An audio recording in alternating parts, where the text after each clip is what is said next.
to the Survivor Now podcast. It's your host, Josh Berlin. Randy Bruce not available to be with us this week. He's letting me host for the second time in 3 weeks. You know what that means. He didn't listen 2 weeks ago. Appreciate you all being here with us on a Wednesday night. We are joined by the winner of Survivor 43, the ALLIGABLER himself, Mike Gabler. Thank you, Mike, so much for being here with us this evening. Hey, thanks, guys. I appreciate you so much. Thank you. Great to be here. As always, we are joined by Abraham from season 41. Our buddy Will is here with us as well. Guys, how are you doing tonight? Really good. You know, hey, look, when you get that Survivor alums on the same page, you don't know what information you might get out of us. We like just never know, Abraham. We'll give you some tidbits on really what goes on behind the scenes, what doesn't make the edit. So, Gable, it's a pleasure seeing you here. Oh, thanks so much. A pleasure being here, really. So obviously we're going to get into tonight's episode of season 44, but when we have, any previous Survivor player on, we obviously have to talk to them, but especially when we have a former winner on the show. So Mike, before we, Gabler, I should say, I'm so sorry. Before we even get into the episode discussion, you won season 43 of Survivor. In what way, what's the biggest way your life has changed since you were announced as the winner last year? You know, it's a great question. And, when I went on the show, I had 3 goals. Number one, I wanted to have a good showing so I could make my friends and family, proud and entertain them. Number 2, I really wanted to kind of go deep inside me, go deep into Gabler. And I got that for sure.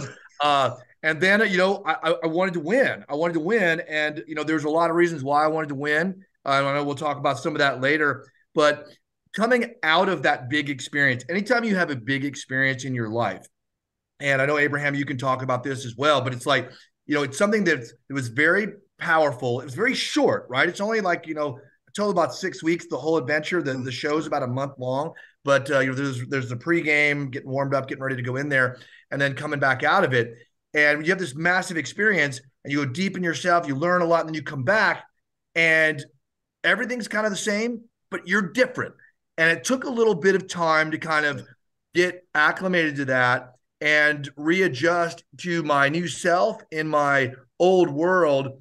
And it was just very positive, though, because everything that I did out there, I wanted to come back and be the best version of myself possible and grow a lot out there and make friends. And I'm happy to say I made some lifelong friends on that beach, and I had some amazing experiences. And then, we donated the $1 million, and I probably had $10 million of goodwill come back to me in this already. And I'm just so happy and grateful to CBS and Survivor and all the fans who supported me and followed me on the journey, because we're going to do a lot of good stuff with that money. And, Survivor's the gift that just keeps on giving. And so it's been a whirlwind, to say the least. Well, Gabler, man, from a veteran of the United States Air Force, watching your season and watching the compassion and just the determination that you use for veterans, you called out in one challenge them by name, and to have that there and to remember that and to be out there on the island playing and competing. But just to remember, just to carry them out there with you, man, I really appreciate it. Being a veteran, I said, and going over to the VA and seeing other veterans, and just to be that giving of people that you may or may not know, or you may or may not know how you impact. Getting a chance to play a game that you really wanted, because we all volunteer to come out there and play, but we don't volunteer to say what we're going to do with the money if we win. And Sure. You stuck to your word, and you've been out there to make other people's lives better, because we've seen what veterans can look like when they don't get the proper help. Absolutely. And well said, Abraham. I come from a military family.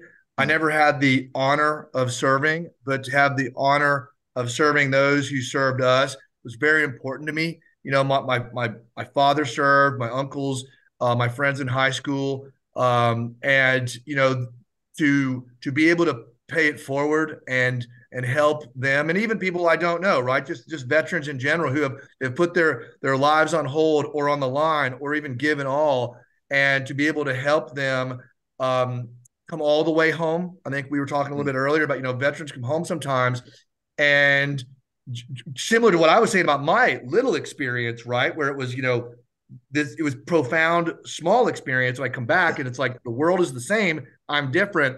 Well, imagine going on, a tour of Afghanistan or wherever veterans have been and coming back home and everybody's like, great, good to see you again, Abraham. And you're like, whoa, a lot has happened. I've been through a lot.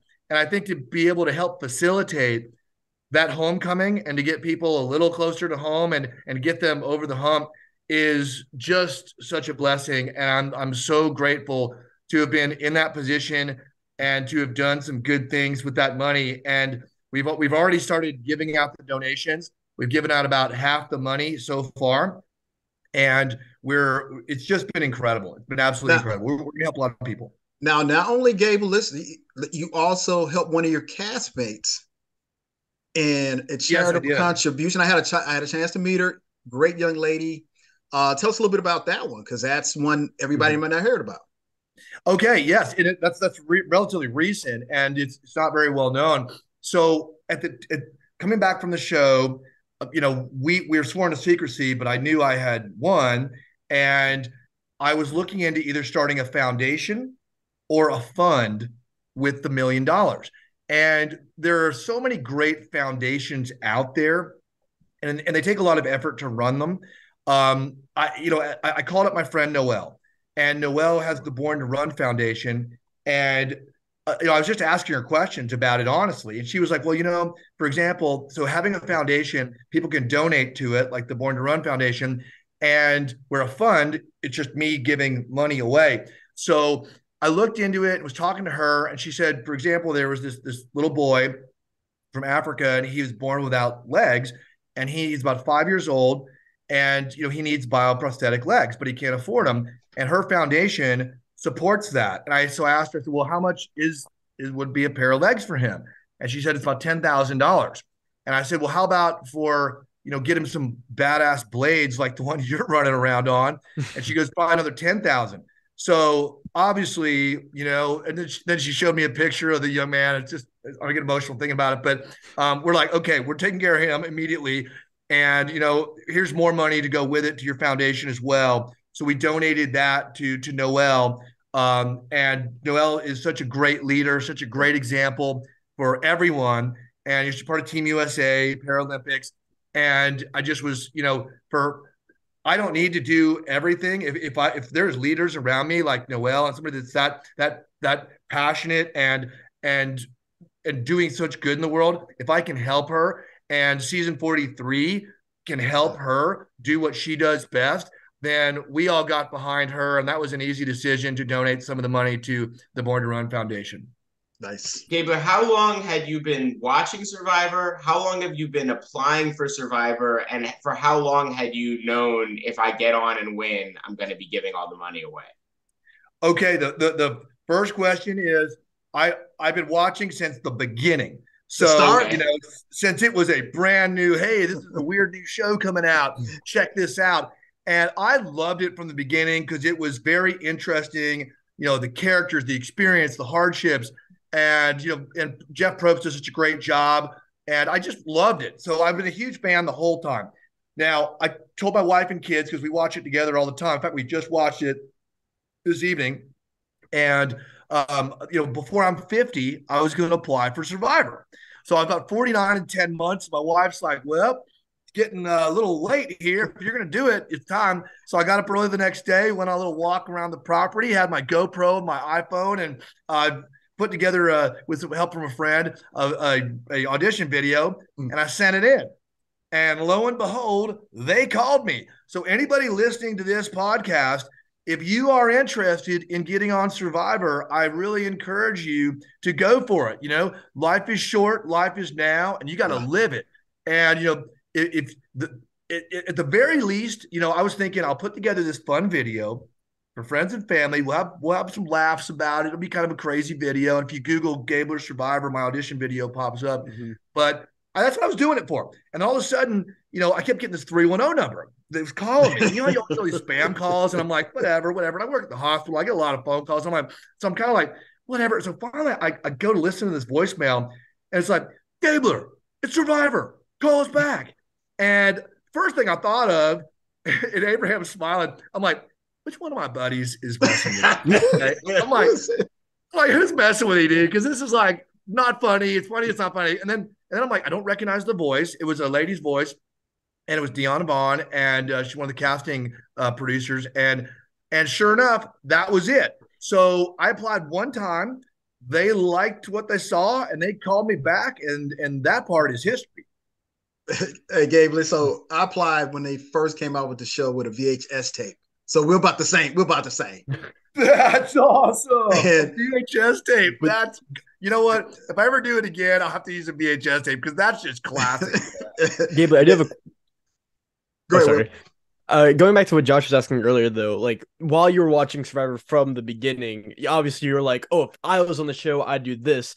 How long would you, or at what point did you go like, "Hey, if I win Survivor, I want to donate all the money, help out veterans"? Was that like since season one, like as soon as I go on and win, this is what I'm going to do, or was it more like over time? You go through life, you learn more things, and then want to help then, or was it just from the word go? Will, the way we decided that was once Survivor called me up and offered me the slot to be on the show. I was with my wife and a good buddy, a roommate from college, who was a veteran. And, of course, we were laughing. We're like, okay, you're going to get eliminated in the first couple of days, but just assuming you make it to the merge and you get even further along, what would you do if you won the money? And, we joked around a little bit about a couple of things. And then finally, we said, what if we did something good with the money? Like really powerful. Let's make history and do something good. And it didn't take long for us to arrive at the veteran idea. And as soon as we did, it just was like a key in a door. It just fit. Key in a birdcage. Key in a birdcage, so to speak. Right. Good one. And it was great because when I got back from the island in June, I'm like 30 pounds light, super skinny. And my wife gives me a big hug, and we had a few tears shed. And I'm like, she's like, you obviously went far. And I was like, darling, I won. And she's like, oh my gosh. And I go, and I hope you're also okay with what we talked about, because I did that too. So we gave the money. Yeah. We had decided ahead of time that we were going to do that. It wasn't something that had been like 20 years in the making. It was more like about 6 months in the making. But whenever I do something in my life, I like to do a lot of positive imagery. I like to project like what I'm going to do. And I like projecting like, well, what if I win? Because I wanted that to be a real possibility in my head. And as soon as I said,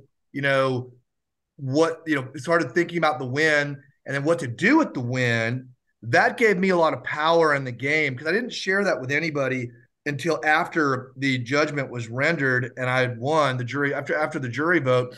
And during the game, when it was, cold nights and it's raining, or we're really hungry, or, I'm suffering through some challenge, I did think about the veterans that came before me for, our entire history and all they went through. And I was thinking about specific veterans and heroes that I knew. And, in that one grip challenge that Abraham was talking about, it's like, it was the record for Survivor was 25 minutes.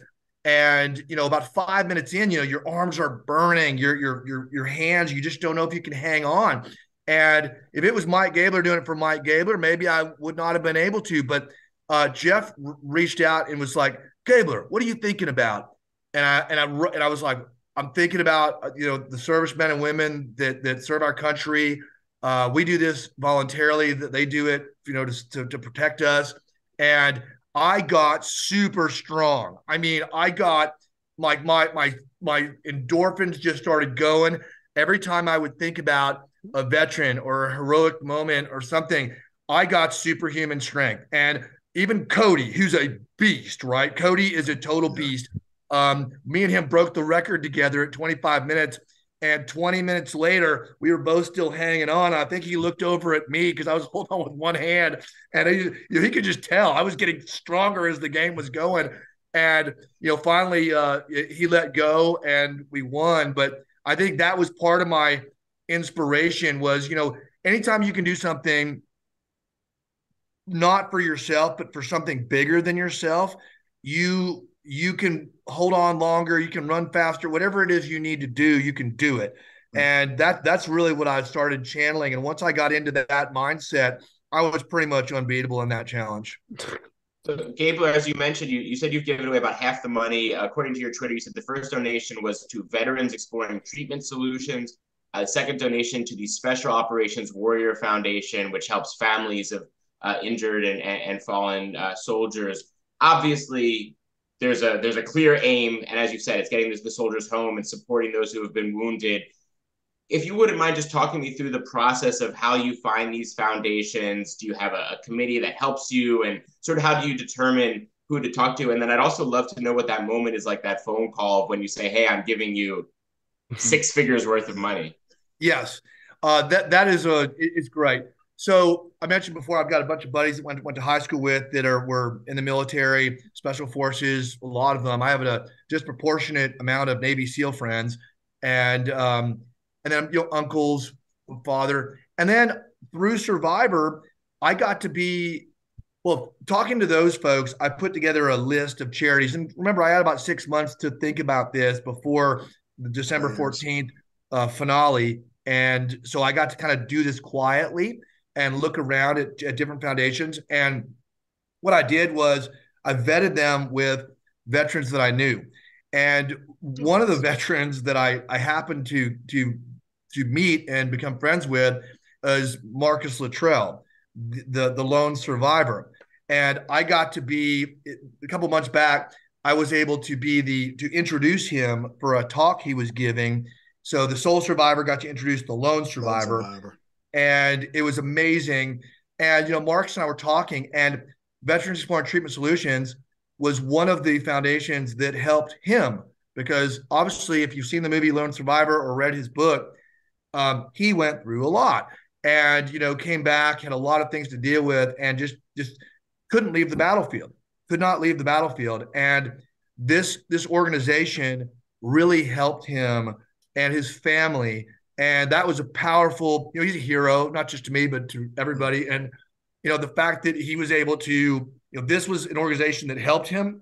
I was definitely going to support that organization. And then I got to talk to Amber and Marcus Capone. Marcus Capone was a Navy SEAL as well, and he was like right at, he was at a crossroads, had tried everything from the VA, etc. And this was the process that helped him, and that was the basis of their foundation. So they're helping a lot of folks, and they're not, it's not just the military is certainly their emphasis, but trauma is trauma, and you don't have to be on a battlefield to have the worst day of your life, right? I mean, so there's things that they're finding through their treatments and things that are really helping a lot of people with trauma to be able to talk about them and to be able to process things and to come all the way home, like we were talking about earlier. Now, hey, Gabler, leading up to the game of Survivor, me and you probably got some of the same Survivor history. We looked at the originals, and they played a different game. Yes. So when I got the call, the first thing I did was I put Survivor in the Survivor lab, and I dissected every episode, every game for months before I left. How did you approach the game coming in when you had an opportunity to see us play and see the changes? So I did, I went back, I rewatched every episode of Survivor from the beginning, every one of them. And I had a notepad out, and anytime somebody would say something that I thought was profound, I would write it down. Anytime somebody made a mistake, I would write it down. Anytime there was something, like a Sandra would have a rule, I'm like, I'm writing that one down. So I wrote down 30 pages of notes, and then I organized them into a couple outlines. I've read at least a dozen books, everything from The Prince by Machiavelli to Chris Voss's. He was an FBI negotiator. His book, I think, was a negotiation book, but I read lots of books. I took master classes. There's a thing called master class where you can go on there and you can learn about negotiation tactics. And what I did is I formulated everything they did. Most of their tactics were all for business, or even hostage negotiation or whatever. And I took every scenario and turned it into Survivor. So I had different communication techniques. I'm a relationship guy. I knew going in that if I could get past the beginning, if I could get to the middle, I would get to the end. And if I got to the end, I would win. And that was my philosophy, baby step your way in. And a lot of times also being older, a lot of older players will make mistakes. They'll come in, you've got a life's worth of knowledge. I'm an outdoors guy. And, coming in sometimes and telling people how to do things can be a little clumsy. So my daughters, I've got two 16 and 19-year-old daughters, and they helped coach me to be the happy helper so that I'm not going to be the bull in a china shop. I'm going to be the happy helper. I'm going to be whatever anybody needs me to do. I'm helping around camp. I'm doing all this other stuff, putting palm fronds on people when they're sleeping, whatever. So it was my strategy, like yours, Abraham. It was not just, oh, I got the call. Yay, I'm going to Survivor. I took it real serious like a boss, and I've studied day and night from the phone call to getting on the island. So let's give him a look, because I want Will to have a question next, but I want to let's give him a little bit behind the scenes. So yeah, we had to do 2 weeks in quarantine. So y'all did not have to do the 2 weeks in quarantine. When you first arrived on the island, what are you, about 6'2"? 6'1", yes, sir. 6'1". How'd you like that tent? Oh my gosh, man, I tell you, this is what nobody knows about Survivor, right? This is the stuff. So we had to quarantine for 3 days in LA, and we flew to Fiji, and we drove in the bus. We got through our, the customs, took the bus to Anchorage Resort. And I'm like, oh, Anchorage, that's a good sign, because I work in Alaska. And I'm like, oh, that's Anchorage. That's great. It's a good sign for me, good karma. Mm-hmm. And we're walking through the resort, and I'm like, it's pretty nice. It looks really good. It looks good. And we keep walking through the resort. It's 100 degrees outside, and you're like, okay, it's hot. You're carrying your backpack on you, and you walk through there, and then you go through the whole resort, and you find this like trail. That's the switchback going up. And I'm like, okay. So we climb all the way up the switchback, and we're sweating like crazy.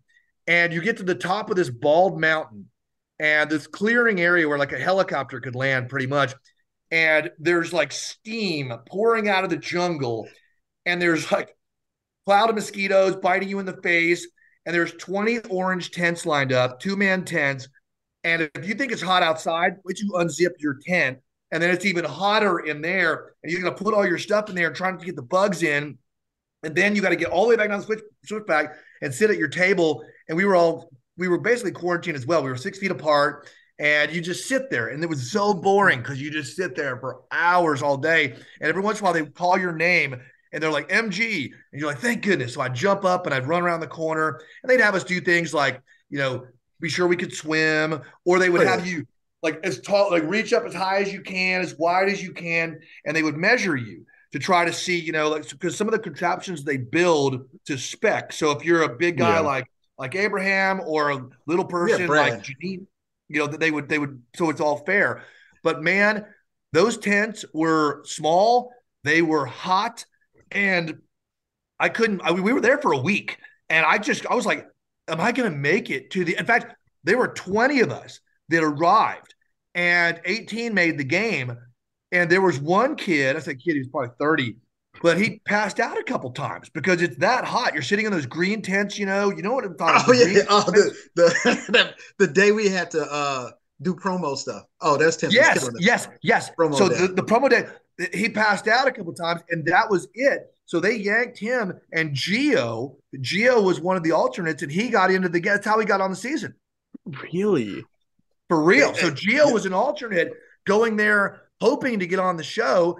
And this other guy that I thought was, he was just very dehydrated, bad luck. I don't know. I mean, he was probably a great person, but it's like, it was really sad because, he looked like he was in line, and then he got out, and then Gio was in there, and Gio played a great game too. He certainly contributed to season 43. Gio was one of the big characters. He's a little guy, but he's a big character. Gio lives. So I know when you're sitting at, you can't interact with each other, right? But you can gauge each other. You can see people's reactions and how, like you said, you jump up. Who when you from your early before you got to know them reactions, who were you dead on about? Were you like, oh, I know exactly what that person's like, and you were right, and who were you totally wrong about? Dead on about Cody because Cody is Cody, and Cody cannot hide who Cody is because Cody is Cody, and he just looked like a really cool surfer guy with good energy. And I thought he was, so I was pretty accurate with him. But the one that surprised me probably the most was Carla. Carla looked to me, she was quiet, kept to herself, and just non-verbally, she had some cool tattoos, and I've got a lot of tattoos. So, and I was, looking around, and she wouldn't give you much eye contact. She wouldn't give much away, which later we found out in the game because she's such a great player. And she's super smart. She was cagey. But I was like, she seems quiet. She seems like, I don't know if she's going to be a big player in this game. And turned out she was a boss. She was a total boss. And Yeah. But me, myself, again, non-verbally before the game even starts, because you're not allowed to talk to anybody. They actually have handlers everywhere, and they'll disqualify you if you talk to somebody. So we were all, very vigilant not to do anything. We all had to wear masks, even though it was 100 degrees in Fiji. We had to wear those ridiculous masks and stuff, and because we were still in the COVID era. But I was mindful of my own presence. And my resting face isn't always the friendly face that you see now. Sometimes I kind of just, I'm sitting here like this. I got a long beard. I shaved my head for the show. I got a lot of tattoos. I'm a bigger guy. So I don't want to look like an intimidating person. So I wore tie-dye every day because what's friendlier than tie-dye? Nothing. So I was kind of being like Rupert a little bit, kind of being a little Rupertish, so that the people that were eyeballing me were like, oh, he's probably just old hippie guy, he's cool guy. So that's kind of I was putting that nonverbal vibe out there to the group. And while I was assessing them, and also Cass in the pregame, Cassidy was wearing this shark shirt on day one.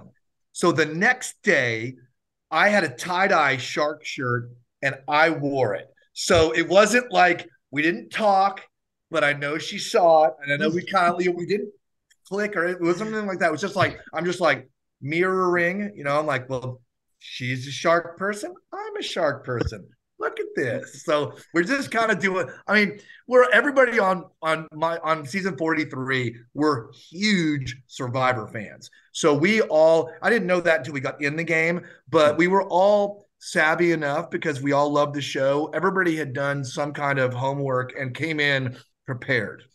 Oh yeah. I actually have a question, and Abe, you can also answer this. Would you say that the game started before the game normally starts, in that pre-game where no one's allowed to speak, but people do kind of like size each other up? Like, how much of that time impacts the game? Because I know you say you have these preconceived notions about, like, Carla, and then they were shattered, but you thought Cody was Cody, right? Like, how much of the pre-game thoughts manifest itself into how Survivor was played, if at all?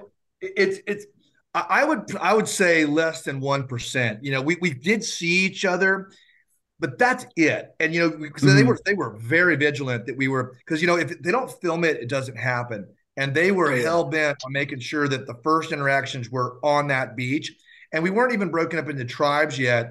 And we had come so far. We're so lucky to be in that position. Nobody wanted to mess it up. So nobody did anything. We would be in the chow line, and sometimes, you just would be like, you literally wouldn't, you'd be elbow to elbow almost with everybody, and you wouldn't say anything because you didn't want any of the handlers to see you talking, because, nobody, as far as I know, got in any trouble for that, because we were all very, scared straight, if you will, by, when we first got out there, not to talk to anybody, and we didn't.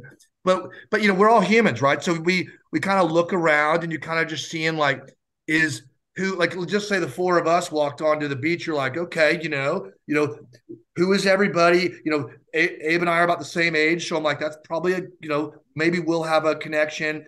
Josh, he's got that island in the background. Will, younger guy, maybe really good at challenges, puzzles. I don't know. So you just start thinking about things. But even though it's not, you don't know if you're right or not until you're on the island. So the long answer is, for the short answer to that long explanation is, very little. We just were I was just trying to show myself as a friendly, open person to anybody that was looking my way. Because, before they're putting me into a box, like I don't want big Viking guy.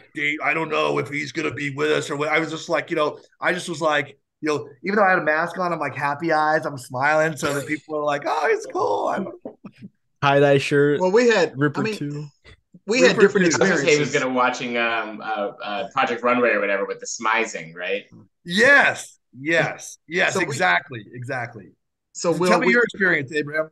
So we had two different experiences because the pandemic put us there for a longer amount of time.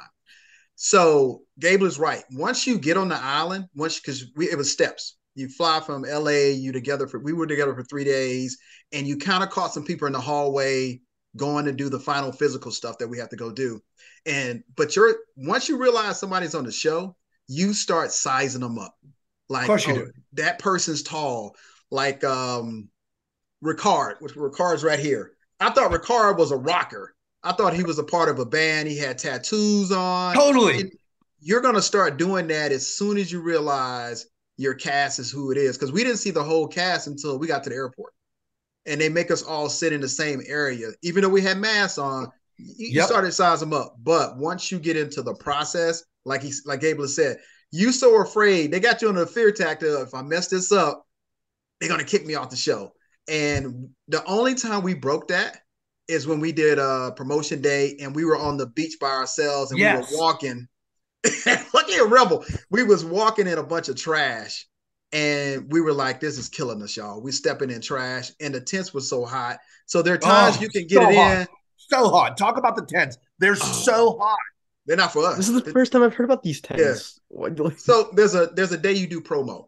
And that's where you see all the stuff and the pictures and stuff like that. We look happy. The tents are dark green, and they didn't have a fan in them. It was just hot. And you're working with. It was so hot. It's so hot because there was a series of tents, and you get to get mic'd up. Oh yeah. Wardrobe comes in to check you to be sure your buff is the right way or whatever it's doing, and. So there is, especially the pregame when you're getting ready, and those tents, if it was 100 degrees outside, the tents were 120 degrees. So the dude that passed out, let's just say it was not because he was not a tough guy. The dude was tough. It's just, it was really hard out there. And it was so hot. I don't think he was drinking enough water. It's just, that'll happen to you. So now drinking water requires that you got to relieve yourself. Here's the funny part of being out there. So they was like, hey, I said, hey, I gotta go to the bathroom. And it was me, another male, and a female. And the handler was like, okay, come with me. So we're walking down the path. I was like, oh, they got porta potties or something out here. No, you're in the woods. No. You're in the woods. You're in Survivor. You're in Survivor. To be fair, I mean, if you need a porta potty, maybe you shouldn't be on Survivor, right? But I know it's true. But production had them. I know they had to have them. When you get to the island, that's one of the questions a lot of people ask is like, well, where did you go to the bathroom? Do they have porta potties or something? I'm like, nope, they did not. And I don't know about you, but we went in the ocean. That was our thing. We would just go T2. 10-2, baby, 10-2. So there's only 2 times that they will not film you. It's basically if you're going to the bathroom, 10-1, which would go in the bushes, or 10-2, you'd go swim out in the ocean. Yeah. And the first time or two was a little weird. But it was, you weren't eating a lot of food, so you weren't going that often. But it was like you had to figure out the tides, and it's really funny because you're sitting there talking to basically strangers that you've talked to for you've known for maybe 24 hours, and you're like, because you just got out of the real world, now you're in the island, and you ate before you left, so body cycle, you got to do your business, and you're like, okay, well this is happening now. So what do we do? And they're like, okay, well, you can swim out in the ocean. And I mean, you could dig a hole and do whatever you wanted to do, but we didn't do it. We just swam out in the ocean. And it's like, we were like, I remember talking to like Ellie and Janine. We're like, where do you go? So we walked around a little bit on the beach. We're like, I think this is a good cove over here. But the tide changes and all this other stuff. And I remember one time I was out there and I took my drawers off, put them on a rock. I swim out there and the tide's coming in. And this big wave came in, and took my drawers off the rock. They were gone, gone. And I'm sweating. It's like day 1 or 2, and I'm like, oh my god, if I don't have any, I mean, I'm not going to be Richard Hatch again. Okay, I'm not doing that. So I was lucky enough to have found them in the surf. I climbed back up on a rock, and I'm like, oh my god, I hope they're not filming this right now. But luckily it wasn't. So, but it was like such a wake up call on every aspect of your life. That's what was so, I guess, so powerful about the experience. Is there's so much that you had to figure out. And like, I'm an outdoors guy. I go camping and hiking and hunting all the time. But I have great gear. I've got, great gear. I've got a little sterno stuff. I got all my stuff, jet boil. I got all my stuff I need to do. Out there, you've got your clothes and your people and nothing else. And it's really wild because, it's like, it's getting dark in like 2 hours. I'm like looking out. It's like, it's getting dark. We need to start figuring out where we're going to sleep tonight. And it was really fun. I mean, that was the fun part. That's why we bonded so tight. Hey, as you're watching, sorry, Abraham. It's funny because when we started talking about for the listeners, this is the behind the scene tidbits of what we do when we're not being filmed or something, which is really cool to talk about. I'm sorry. Go ahead, Josh. We'll get on a tangent, and we got to cover cover tonight. Oh, there's still I was gonna say, like, let's we are here to talk about Survivor season 44. But so as one last transition into that, Gabler, now that you're watching a season post you being on Survivor, how are you analyzing the game, or how is your watching experience different now that you know what's going on? Oh, it's definitely different, because now I'm looking at it as, someone that's been on that beach. I can tell when they're getting hungry. I can see some of the, I'm looking at the people a lot more closely as a former player because, there's tells. Like tonight, I was looking at Carolyn. I was looking at Yam Yam. I was looking at, Sarah and Josh, and I was trying to figure it out. And there's little tells that people have. I got the feeling, I wasn't sure because you never know. And the producers do such a magnificent job of keeping the audience kind of guessing. But I was like, I think that Carolyn's moving away from Yam Yam on this one. And I think she's going to make that move with Josh. And I was just reading her. I was looking at her face, her nonverbal behavior, and even the stuff that was said. Then Yam Yam, I think he truly was. I don't know if it was a Freudian slip that he said when he said her, or whether he was trying to be funny. But either way, it either spooked her or it reconfirmed what she was already thinking and pushed her that direction. And I got to tell you, I think it was the right move for her to make. I think it was a smart move because she was the bottom of the 3 with Sarah and Yam Yam. And for her to make that move, she's really impressed me. I think Carolyn Weiger has really impressed me. She's this free spirit, but she's really smart. Her instincts are good. And I think she's, by being an older Carolyn versus maybe, 10, 15 years ago, I think she knows herself pretty well. And that was evident tonight when she was making that decision, because she was saying it in her confessional, do I do this and stay with Sarah and Yam Yam, or do I trust my gut and go this way? And, we're on the couch on trust your gut, it's the right of the show. And she did the right thing. And I mean, that's somebody to watch. That's somebody that in this season, if she gets deep enough, people like her. She is cagey enough. I mean, she got the 2 sticks and put them up on the bird cage on her own. She put them somewhere else. I mean, it went home with Sarah. It was so Sarah had the fake idol and went home. But it was one of those things where that took a lot of chess maneuvering. She's playing some 5-dimensional chess. To quote James, because James loves playing chess. That's from our season. But she's impressing me. She's doing a good job. So just to take a step back, for people, to me, if you're watching or listening to this podcast, you did watch tonight's episode, but Stoka wins both the reward and the immunity challenge. After the reward challenge, each tribe has to send one player off to Decision Island. We have a tribe swap of sorts with one player tribe swap. Abe's already shaking his head.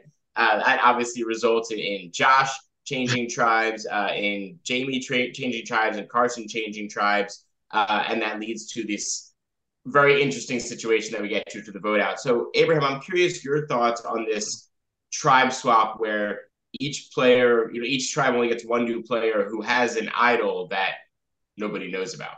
Well, one thing I like to, and Gable can attest to this, is that the game is steadily evolving. So if you're picked to be on one of the future seasons, expect for there to be twists and turns that wasn't in the previous seasons. And yes. I like that aspect of it. I like that it's growing. Now, when they did that particular twist, the first thing that came to mind was the hourglass, because it was it was unusual. What I do like about it is that they gave them immunity, because you basically are going to vote somebody out. Same. For what reason? You didn't give them a chance. Exactly right. And I thought that was a good one.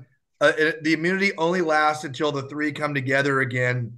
So it's basically to allow them to establish themselves in this new tribe, because otherwise you're the odd man or woman out coming in, and you're kind of dead man walking. So I like that they switched them and they gave them something. And to Josh's credit, he was smart enough to play it, trust his gut. He kind of, he talked to Sarah and Yam Yam. I don't know that he bought their story. And then he talked to Carolyn, and going back to Carolyn again, I think she's so genuine that, and we don't know all the edit, right? There's probably more conversations that were had that we didn't get to see, but she probably had a very frank discussion with him about, hey, I know, because he offered to play his idol for her, and she probably said, look, play it for yourself, and I will vote with you for Sarah. And Sarah, I thought, was going to go. She was one of the people I thought was going to go to the end. I really thought she was kind of like the silent assassin, that she was going to be going in there. She's a very smart player, but she got outplayed by those two tonight. Yeah, I mean, Sarah was on the bottom. Josh is the only thing that she did have a saving grace. Was Josh. Yeah. Mm-hmm. Gabler, what are your thoughts on the fake idols given by production? Oh God, it's a lot to keep up with. I think it's interesting. I guess I'm not going to fully commit one way or the other right now, because I want to see how it plays out. Right now, it looks like is it complexity for complexity's sake, or is it something that we're going to see some fireworks in a few weeks that is going to really be like, wow, that was cool? I don't know. So I think the jury's still out on whether it's a great idea or not.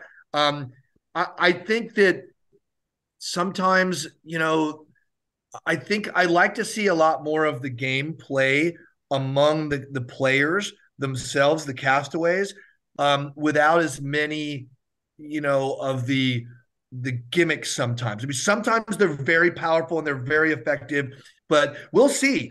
Jeff and those guys are amazing at putting this game together. So I'm going to trust in them and say that I'm going to give it till we'll see what the season says. And if we talk again in, 5 or 6 weeks, if we're like, oh, that works. Yeah, but if we get a headache from it, it doesn't work. But it could be good. But, it's kind of gosh, if you think you have an idol and you're playing like you have an idol, boy, that can be dangerous. It can be dangerous. And Sarah would have played in her idol. But you know what? I like the birdcage. Yes. I love the birdcage. I like the fact that you had an opportunity to set somebody up with a fake idol, but come merge, it's going to be a lot of fake idols being played, and a lot of people that was going to be safe are going to be voted out.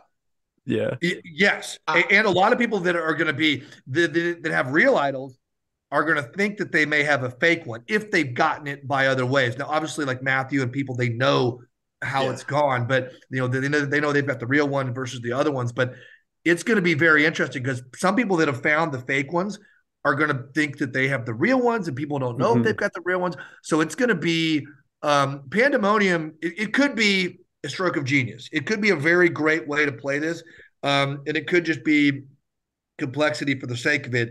And I think we're just going to have to, as fans, sit back and wait. Well, I think, Gabler, to your second point, sorry, and then Will, you can feel free to take over, but I just think, Gabler, to your second point of if people are not going to know if the idols are fake or real, I think that's going to really propagate itself in future seasons. if you go out now and you get casted on season 45, 46, 47, if you're on one of those seasons and you find an idol and now you don't know if it's real or if it's fake, and then how's that going to change how you play it? My guess is it's going to make people more aggressive with their idols, because if they're going to say like, well, I've got this, it's either real or fake, so I might as well figure it out sooner rather than later, because either somebody's playing me or I've got a real idol, and if I play the real idol, then it'll just get rehidden. Yeah. I will say too, I don't know if you know this, Gabler, but something that we've pointed out before is that all the fake idols are similar to other real idols, right? So Yeah. the Soka fake idol is the same as the real Tika idol, and the Tika, so I just love the messy gameplay that it's going to cause, because it You reminds might me be of Rub the right. Bone. Oh, It might 100%. be the genius thing that we have a lot of laughs and like Mhm. wow moments on the couch watching it. And it very well, it probably will. I bet you it will. But How we'll much you see. want to Right bet? now, it just seems, because the only problem is like for season, say the people that are going to be filming in a couple of months here, if you 45. find an idol, instead of being like, oh my God, I found an idol, you'll be like, well, I got something that says it's an idol. I don't know if this is a real idol or not. So I mean, I don't know how it'll change the future game. It may not be as, this one may be a good season with it, but I don't know that in the future, because if you find something, you don't know if you have it, and then maybe you could almost have the opposite effect where you don't want to play it. It's almost like a 50-50 shot in the dark. You're which by the way is right here. There's Oh my man, how Oh, y'all? Wait a minute. How did y'all get y'all shot in the dark and they took Oh, buddy, ours? I got my flint from the show. I put it in my pocket right away, man. Man, they hounded me until I, bro. I was off the island and it was in my bag and they hounded me for it. There's only one person from season 41 that I know of that got that shot in the dark. One person. Got Really? mine. I brought mine back, and it's right there. I found it in my pocket when I got back, and I was like, "Wow, that was cool." Because I think part of it was because I was the last one off the island. Um, Cass, and Owen were the last three to leave, and we left on a Saturday night and got back to Ponderosa about midnight. You get whatever you want, because whenever you leave the island, either being voted out or you win, they hand a menu to you. You do a quick med check, and then you can order whatever you want off the menu. I mean, if you want to order a grilled cheese, spaghetti and meatballs, and Thai chicken noodles, they'll be there for you. Now your stomach's that big, so when I got off the island, I ordered. I want to hear what you ordered, but I ordered a bacon cheeseburger, fries, and a double Jack Daniels and Coke. So I ordered a burger, fries, chicken wings, and I told him to make me a special drink. I should have stayed away from the special drink. What was it? It was, What was the special it was blue and it had alcohol in it. So Oh, people don't realize you're there for so long with no food and no alcohol. When you actually ingest alcohol, let's just say the floor, it was spinning in that night. oh But hey, yeah. Gabler, what was uncomfortable was sleeping in a bed.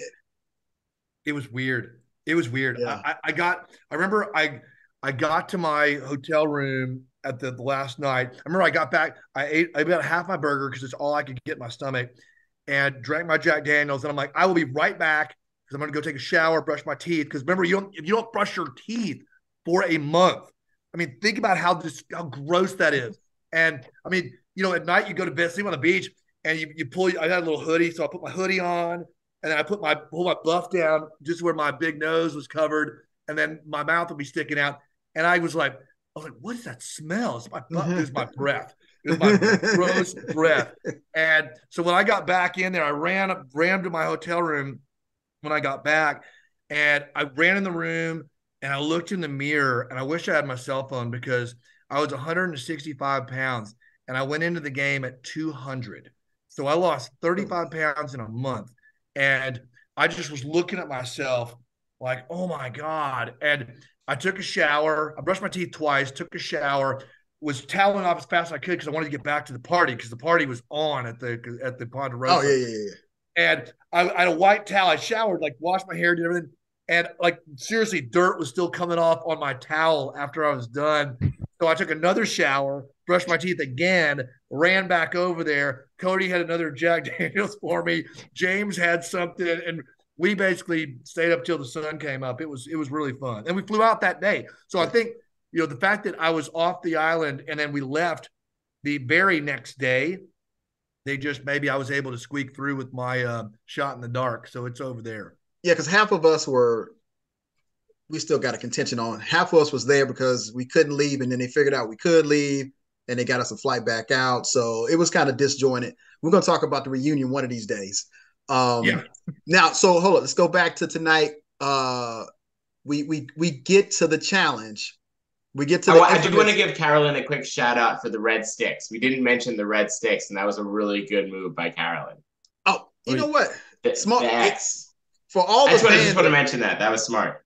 For all the fans that are out there, apply to the show because you just never know. Carolyn reached out to me and her son said, "You're my favorite player on Survivor." She had not applied yet, and she applied, and now she's on the show. And I texted her and I talked back and forth to her, and I was like, "Hey, they about to air." She has a good chance of winning if she can navigate through the merge. True. Josh is a great guy. Even though on TV he looked like he's like 6'2", 350, Josh is really small, but they're great players, man. And it's just amazing to see them play the game of Survivor. So it's gonna be pretty interesting as we go through. I just want to say, last week I asked if there was any merit in taking the bag from the birdcage and never putting it back to cause paranoia. Oh, yeah. We kind of saw a glimpse of that tonight, and you all looked at me like I was crazy for suggesting that. And we saw Carolyn messing with the birdcage to increase paranoia and to hide the fake idol. So what I'm hearing is that I should go on Survivor. Oh yeah, you should go on Survivor. I'm applying. You're gonna see me one of these. Who else do you think is playing a good game right now? I think I think Danny is playing a good game. Oh yeah. But is he going to manage his threat level enough? I don't know. The whole ALLIGABLER strategy, which they never got to really see because that was like after they left for the island. It was like, that's the whole point, right? You strike, and then you if you stay up top, like Jesse was a total savage, right? He was an amazing player. But once he made a couple of big moves, you're like, okay, if he doesn't win immunity, he's gone. We have to get him out. And will Danny be able to do that? I don't know, because I think he's going to be a challenge threat. He seems like he's a pretty strong voice around camp. Will he be able to do that? Maybe, because I like him. He's in a firehouse. So he's got good social skills. That. Physically, he looks like he's a very impressive player. And strategically, he's playing well. So Danny's another one that I'm looking at. I did have Sarah as somebody I had pretty high up, but I think she just got caught flat-footed today. Carolyn and I had Yam stock a little higher. Today I think it dropped quite a bit. But there's Jamie's playing pretty well. Can she control her enthusiasm? There's some cool players playing hard right now, and we're still so early in the season. Yeah. It's hard to say, but some of the people the person that surprised me probably the most is Carolyn, and I got to give her total credit. I did mention the sticks a little earlier, but I was talking about so many other things. But she's playing, she's having fun. And she's trusting her gut, and man, those are two things that can be a dangerous combination for success. She's not breaking rule. She's not breaking rule number one. Don't tell everybody about your idol. True. Right, Abraham. That's the person that, like, going into the season, you're like, oh, like right when she finds the idol, you're like, oh, she's gonna tell everybody, it's gonna go backfire. She didn't. She's playing a smart game, and I think she's going to impress. If she can hang on long enough, you watch out for her. even when Josh came to her and said, "Hey, look, I will play my idol for you," she didn't divulge that she had an idol, which I thought was great gameplay. It was amazing gameplay because she would have been very tempted to say, "Well, because he just confided in her, and the feeling of reciprocity is real, where you're like, well, I've got one too, and I was going to, she just absorbed it, handled the situation, walked off, thought about it, probably had a conversation after that we didn't get to see. and then you got tonight's vote, I which think, yeah, Yam Yam dug his own hole. And here's the thing about it is, if you're looking at Australian Survivor, everybody, I'm watching do it. do not go to tribal council and decide that that's where you want to say a big speech when you might be on the chopping block. Because Did you see Nina last night or oh whatever yeah, night? we interviewed Nina. You know what's funny is I was down with Nina and George, and you would never think that they would play the game at that level, just cutthroatness. Until It's we've seen amazing this because season. you talk about threat level. I mean, if I'm the ALLIGABLER, they are full on crocodiles in that they just stay on top and keep crunching. Because I was like, I mean, George is not hiding he No, calls himself the king, and Nina to be playing, her speech. I believe that hurt her because I think one of the things Jeff in the new era of Survivor, I think Jeff gets a little frustrated sometimes because experienced players or fans that are playing will, you don't want to say anything too provocative in the middle of tribal and show your look, cards, right? So Mhm. be a politician. let me tell you something. When Jeff was asking me a question at my tribal council, one, I was exhausted. Two, I Yes. didn't care what he was saying. I just wanted to go back and lay down because it had been a long day. But LBJ on AU, he gets it in there. Oh yeah. And they take the bait. And when they take the bait, they be like, well, you know what? I might just have to switch this vote. We've seen it for the last three Mhm. times where they We switched the have. vote. We have. Mimi was the early one, early in the season. She Yeah. said some stuff during tribal, and that's what we get to. You get to tribal, and I like Yam Yam. I Of think course. his personality, because I like anybody like Marianne, anybody that truly enjoys the game while they're there.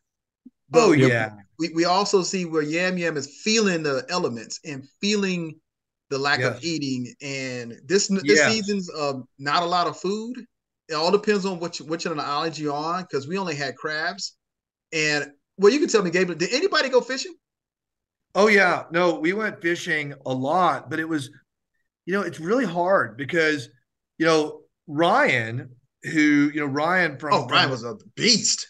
oh, dude, I'm pretty sure I looked behind his ears one night when he's sleeping and there's gills back there. He's Yes. Aquaman. He's like an Aquaman. Ryan is a dear friend. He's a wonderful person. I still keep in close contact with him. Ryan, I'm a pretty good outdoor guy, and I'm like, I go out and go fishing for an hour or two and come back with like two fish that are this big. Ryan goes out there, comes back with a clam that's this big and a pocket full of fish. And I'm talking like two pockets full of fish, actually. So we would catch things, but the challenge was it's a lot of effort to get the fish. And at some point, it's hard to keep up with the ROI of it. It's like, do I sit here? Do I swim out against the tide? Well, everybody's back at camp, by the way. And that was one of the things that actually hurt Ryan is he was too far away from the game, Mm. providing for the tribe and hoping that was going to be enough.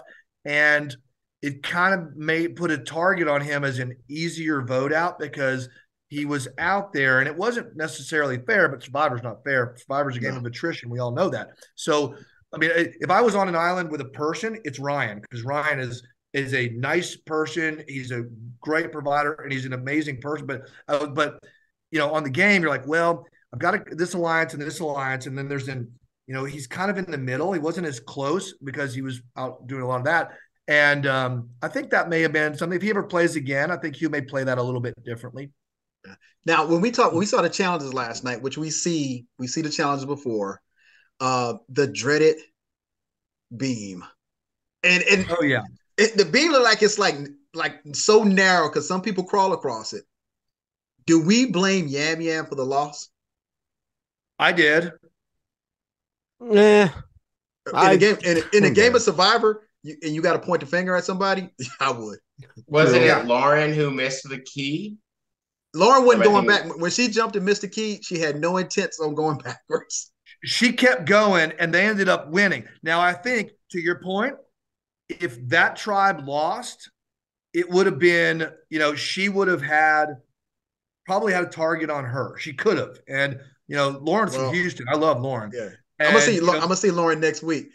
Here's the thing: they can't vote Lauren out because Lauren got 2 extra votes. I will say, why were they not allowed to just like jump off the thing and then swim around and have another shot? Because I know before when they ran the challenge, if you missed the key the first time, you would just go back. Like you didn't have to do the whole balance beam because I imagine that just doing it once would knock you out, right? We saw players like just almost pass out, just they get on the platform, Sure. put the key Kane down, and start did. laying down. Kane was laying there. He was really Yeah. winded. You could tell. Like I can't imagine doing it twice, you know. The way Jeff said it, it was weird. It was almost like he said she's choosing to keep going rather than she has to keep going. Yeah. Here's behind the scene. There is no challenge that they create that is not set to take everything you got. It's a fact. Talk about that for a second because it's true. We did when we had to carry the sandbags, Jeff wouldn't tell us the weight of the sandbags, nor did we know the weight of the sled that we had to pull. So when you give everything you got, and it don't show me, I'm laid out on our challenge. I am laid out at the top telling Xander, hold on for a second because I know they filming. I just need a couple of seconds to breathe because we was exhausted. You're so tired. I mean, I haven't been that tired since 30 years ago, I was a boxer. And that's about as tired as I would be. You were so, because, you don't have the energy reserves that you have now because we had dinner tonight and things like that. So you're super deprived. But they design those challenges to where there's, they design their challenges to where you have to hold your breath. You're doing cardio work where you're having to intermittently hold your breath, and then you have to balance, which means you can't be breathing. You have to be like going across there, and then it's a balance beam in the ocean. So Yam Yam, and then you're wet and slippery. So Yam Yam did his best, and I'm not knocking him at all by saying that I would have pointed a finger. I'm just saying that if I was on that tribe and and somebody goes down like that, you're kind of like, if people are looking that direction, it can kind of go that way sometimes. And we've seen that season after season. And I think Lauren, when she missed the jump, if their team would have lost and had to go to tribal, now she was protected with extra votes, but still, that would have been, she may have put a target on her. The fact that they won, winning takes care of everything. Oh, yeah. Winning is true. I try to tell my tribe. Well, for either Abe or Gabler, the last few seasons, it's been after the fifth person that gets voted out that we have the fake almost merge. So how much do you think that's something they're thinking about in terms of tribe strength, knowing that the merge is going to be at most 2 votes away? Abe, why don't you tribe strength versus alliances? With the smaller tribes, there's nowhere to hide. And that's truly evident in a smaller tribe because well said. You can decimate the smaller tribe now because it all depends on who you have left. So if you vote out a stronger player that could physically help you through a challenge and the next challenge is physical in the first part, because the puzzle part and what you don't see conveyed on TV in the viewer, those puzzle pieces are heavy. They're not light puzzle pieces. So everything is set for you to have to work for it. So if you vote out a strong person and now you're competing, they're just going to vote the next 2 people out of your tribe, and you're never going to make it to merge. So it's a dicey thing to try to play. You can't play it scared right now. This is where you play to get to the merge because you have a chance to reinvent yourself with new people once you get to the merge. You're surviving another day. So that basically sounds like you're saying that you would keep around at this point in the game. You keep around your alliances rather than your alliance is definitely going to be important, especially if you get to the last 3 and you're good with the person. Like if Carol and Yam Yam still had a good relationship, like Josh and Carol had in the preview for next week, Yam Yam would be my vote out. So and Josh will be the one I keep. And Carol, if she makes the merge, she has an idol. So she's in the best position. Those last 3 are in the best position where they can vote out one person, but they may lose. They might not make another win, and she can vote out Josh because she has immunity. So she's going to make it to the merge. Mm-hmm. She'll decide who goes home. Yeah, she will. Yeah, so it's you got to with these smaller tribes, you got to keep playing. Yeah, talking to Owen one night. You know, he was on the wrong side of a vote. I forgot which one it was, but he was like, um, Big O was really, he was such a passionate player. He's the ultimate fan. Like he doesn't just know, like, you know, Abraham season 41. He's going to be like, you went to high school where you did this. He knows everything Survivor. The guy's amazing. And he was, when he didn't play as well as he was hoping to have played on that particular night, he was frustrated with his game. He was frustrated with the game itself. And I remember talking to him. I'm like, it's part of that was on the show. It was like, man, it's not as bad as you think it is. It's not as good as I think it is. And if we just survived it tomorrow, this whole game could be flipped upside down. And sure enough, 24 hours later, Owen had another immunity necklace around his neck and he was calling the shots. So it's kind of like if you just got to hang on, because in one more day, it can be completely changed. Oh yeah, and we hear that all the time. Sorry, Josh, go ahead. Oh, so I'm just trying to. So Gabe, because I don't think either you or Abraham has quite answered my question, which is totally fine, but I'm going to ask it again anyways. So day 11, you guys didn't go to tribal in your season. Coco went to tribal. It was the last tribal before the fake merge where Ellie got voted out. Yeah. If you had gone to tribal on day 11, at that point in the game, what would have been more important to you? Keeping your tribe strong or thinking, okay, the merge is going to be next, therefore my alliance is more important than keeping it? Like, which of those two things was the more important part at this point of the game? 100% the latter. It would have been keeping my alliances strong. And at that point, so on that one episode where the pre-merge, whatever, we did the feast, and I meant to throw out Ellie's name by throwing out Ellie's name. Basically, I'd been waiting about 10 days to do that because Ellie and I kind of broke trust early. I actually had this is something nobody knows this, but in my bag, I had my clothes organized and I had a tube sock. I had two pairs of socks. One were on me and one was in my bag. And in the top of my bag was the shot in the dark. And later at the bottom of the bag was my immunity idol, which was down in there. And it was in the clamshell, organized the way I had it. I had it laying in my bag. When I got back from fishing, they were on top of each other and it was in a big ball. And I looked over at Owen and Sammy, who were sitting there, and they both looked like the cat that ate the canary. And I'm like, who was in my bag? Who was it? Tell me right now. And they were looking at each other. Neither one wanted to say anything. And they kind of walked away. I'm like, well, is it you? Is it you guys? Is it them? I got to know. And then Owen went away. Somehow they got separated. And that's when Sammy came up to me and told me, hey, the ladies went through your bag. And I'm like, okay. And then fast forward a little bit more to where, I pulled the pin at the merge feast and, threw out Ellie's name. When Ellie confronted me about that, she was like, well, who told you that?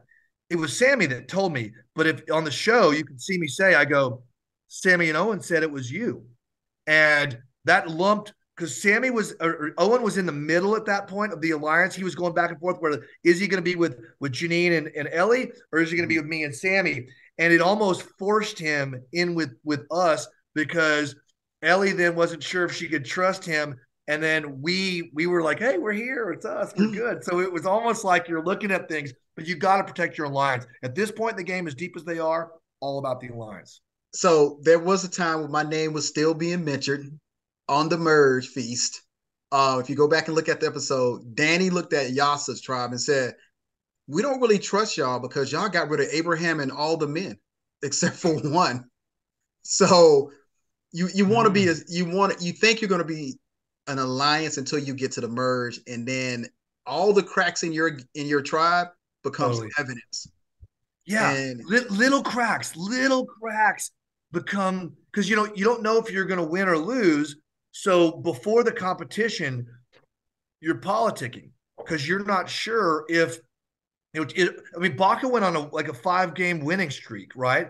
But we were prepared 5 times to just if we had to go to tribal council, and there were only 5 of us. So it was Ellie and Janine, me and Sammy and Owens in the middle, and we're kind of like we didn't have to go, and then we did the merge. So I'd been waiting on kind of throwing that out there, and I think I had to be do a preemptive strike because Ellie was a hell of a player. She was a powerhouse. People like her. She's a cool person. And, if I didn't get her out, I'm serious. If I didn't get her out right then, I'll bet you it would have been the other way around because she had charisma. Let's officially bring Randy Bruce in, that Bogart with his own login, so he could get on this particular podcast. Because Gabler, Randy Bruce is the What's up, runner. Randy? What is up, Gabler? What have I missed, gentlemen? I just got back from a 2-hour drive, and it looks like you guys are. Are we still recording now, or are we? Yes, we are. We've been talking about The Bachelor the whole time. We just figured. Gabler's been giving me audition advice, so we're about to start that. No, actually, Gabler, I want you to show Randy Bruce your shot in the dark because in this podcast, we not the biggest fans of the shot in the dark. Wow. And so when you pull that out, I really wish that you were there to see it at first because I feel like you had a funny quip about it. Yeah, that is incredible. You still holding on to that and everything. It's right. Because I left the island, at midnight on Saturday, and we left Fiji the next day at 6:00 p.m. It was so quick. It was just in my pocket running around. And, the shot in the dark, I personally like it. I think it helps the game. I know people have not, it's pretty split, almost 50-50, but I like it because it gives a little bit of moxie to a player that may be disadvantaged at the time. Mm-hmm. And if you even look at early in my season, I came back, it was very early in the season, right? So trust is the currency of Survivor. And I was like, okay, I went on this journey. Do I come back and try to BS my way, which never works because to Abraham's point, you're so malnourished. Your brain is not, you got like half your brain. And when you're me, that's like a quarter of a brain. So I'm like, man, I had to really be focused. And I'm like, I'm just going to tell the truth. So I came back and I was like, look, this is the note. It says I have to, walk over by myself. I'm going to read it and I'm going to come right back to you guys. And obviously, that really did build a lot of trust and goodwill with my tribe. And then, a day later, we lost the immunity challenge. We fought hard. It was so tough because we're all huge fans, Randy, and we all really cared about each other. And then this ugly thing called the final tribal council pops up every once in a while, like a tiger in the jungle that's going to eat one of your own. You have to throw somebody to the tiger, and it's like. It was so just, it was very unsatisfying. We were all emotional. You saw the pictures, that picture. Let's see, there it is. Remember that one? Great picture. Yes. Great photo. That one. It was awesome. It was full of emotion. We just lost. And I remember I was looking at Mariah and they didn't really show this as well. Mariah, the vote came on Mariah because early in the season, which was like 2 days, right? The day and a half before we were there, we all kind of made loose alliances with each other. And I remember I was talking to Mariah and so were others. And it was like, hey, if Abraham, if you, I'd like to work with you in this game. And, if you hear your name, if I hear your name, I'll let you know. And Mariah being the rainbow queen that she is, was like, no, we're all thinking positive thoughts. We're not going to talk about this because we're going to win. And I think that was actually what her downfall, because she wasn't voting out the weakest. She was good. She got across the balance beam. She was a warrior. So, much love to Mariah. And, but that's one of the things where it just wasn't, she was not the weak link on challenges. It was just that we had teeny tiny alliances forming because we had to go to tribal, and she was late to come to that realization until tribal itself. Now, the shot in the dark, for you, your experience is so much different. Picture Jeff trying to explain to us what a shot in the dark is. And it's right. Like, what is, because, we never seen it in other episodes. So right. I had a whole season to think about it. Yeah. Season 41 had a lot of gimmicky things they were trying to work the kinks out of. And we were like, it did. But I learned from you guys. I did. Yeah, it was a guinea pig. So we was like, we didn't know what the one person played the shot in the dark. Sydney played the shot in the dark, but it was just like, it didn't have an impact on us like season 43 or season 44. For sure. So with mine, So after we lost and we had to vote out, we were going to go to tribal council. We were all pretty devastated. I got off on a tangent. I'm sorry. But I was like, everybody knows I have an idol. I really want to keep it.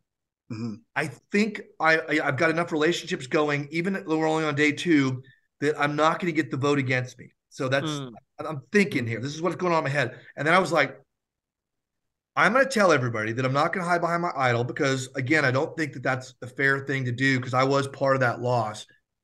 But I'm going to throw the shot in the dark out there. And by me bluffing with the shot in the dark, just picture us. There's 5 of us right here. If Josh says if he's going to play the shot in the dark, and me, Will, and Abraham are all looking like we're going to vote for him, well, maybe we're not going to vote for him now because what if he gets the shot in the dark? So now we target Randy or we turn on each other. So it actually made me an unappealing target, even though I kind of put my head out there and said, you can take a swipe at me, but just watch out because this pufferfish might have a few spines and you may hit it. And they, and I did have relationships. The vote didn't come down on me anyways. The fact that I was able to leverage and wager the shot in the dark, it makes you an unappealing target because as a predator, just say, Randy, you're a predator and you're predating on me. All of a sudden you see that I've got this weird mark that has my, a stingray spear or something on the back. Mm-hmm. You're like, I'd rather go after Abraham, man. He just looks ready to go. There's no spear. It's all good. So it's kind of like makes you think a little differently. No. But again, I vote out. If me and Will ever on the island together, we're gonna vote out Randy. We already did that. Josh, we're gonna keep around to the merge. We've already discussed our game plan. I just like the one thing I will say is we didn't care for the shot in the dark, but I do like the evolution of the way the shot in the dark is coming to be utilized. But no, it was trash. And and one other thing that we did in 43, and we did learn from you guys, Abraham. We absolutely did because we had a whole couple months, basically a year to think about it, and it really helped us out because you could think about it. And another way that it was used on our season that wasn't in the edit was me and Sammy had a very close relationship day 1, and we had a pact where if we heard each other's name, we were going to let each other know, and we did solemn pact on it. And he had made a couple of decisions that didn't work out for him as we were moving through with James, the vote, and a couple other things. So Sammy found himself on the outs. I thought I had the power and the numbers to protect him. But then at the last minute, everybody started talking about how, Sammy's such a good fire maker. And we're at like 8 now. And nobody really wanted to compete against Sammy for fire, number 1. And then number 2, he had he drew the attention, the ire of the tribe. So I heard it about 2 minutes before going onto the boat. They'll kind of do a timeout for everybody where you're not allowed to talk. Mm-hmm. And so you're coming back, and I get the word from a couple different sources, Jesse and a couple other folks who just kind of Carla gave me the heads up that's where everybody's going. They're like, look, we just talked. I think I was at a confessional. That's what it was. I was at a confessional. I come walking back. They had been talking for like an hour. And they're like, we changed our mind. It's now going to be Sammy. And I'm like, are you sure? And I'm like, sure. So then we ended up, me and Sammy had a code word. And if we ever said coyote to each other, it meant play your shot in the dark. You're out. The votes are going on you. So literally, they were like, okay, timeout. And I'm walking by Sammy and I'm like, good luck tonight, Coyote. And I just walk on by. Wow. And he goes like this and he can't talk to me. And at tribal council, he's like nudging me a couple of times. And I normally I'm a guy where, like, Randy, you want to visit, you tap me and I'm like, what do you need or whatever. And I was like, literally, he's like, tapping me, and I'm just will not look at him because I didn't want to misinterpret anything. I said the code word, and he played his shot in the dark. And had he done that and had it hit, that could have been some cool stuff too. Because I had a couple things in the works.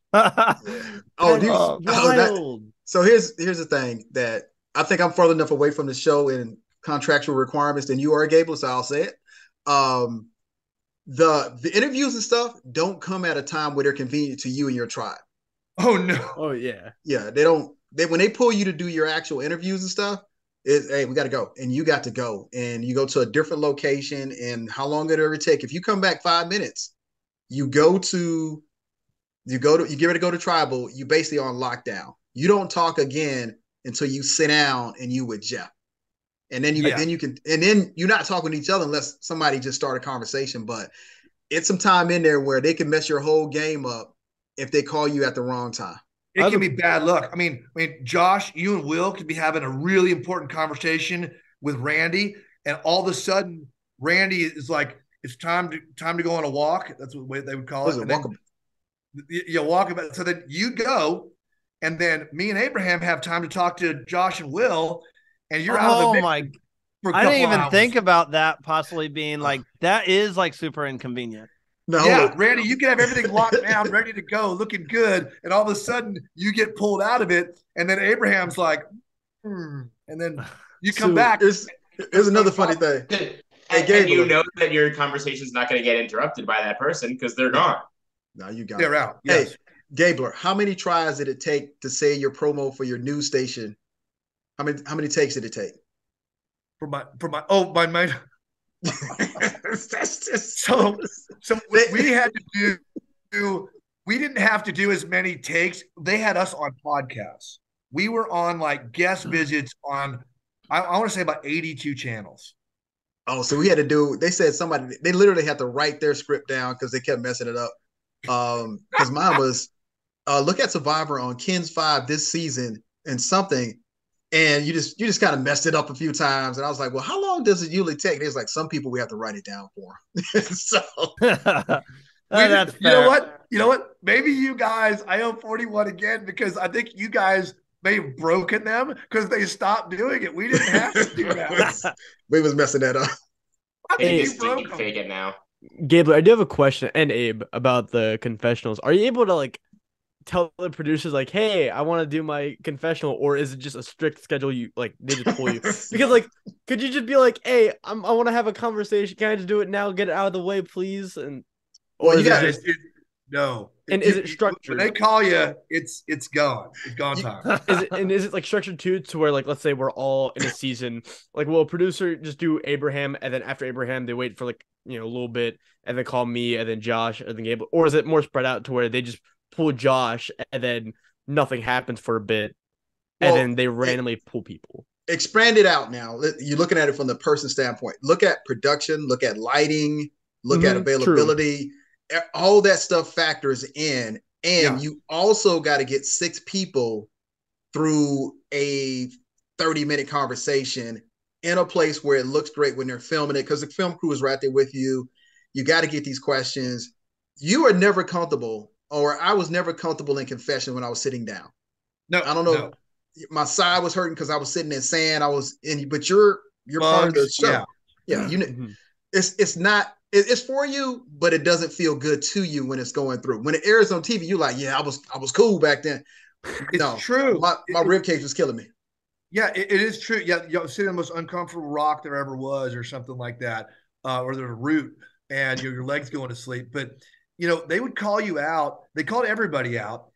I mean, I think people that were having like big moments, they called out more frequently during times because they wanted to get more confessionals. But everybody went through the rotation, and they would set up, to Abraham's point, a couple 100 yards down the beach, and no one was permitted to go down that area, so that you could speak freely to the camera. And during that time, they would just, ask you questions about the game, where you're going, all those things.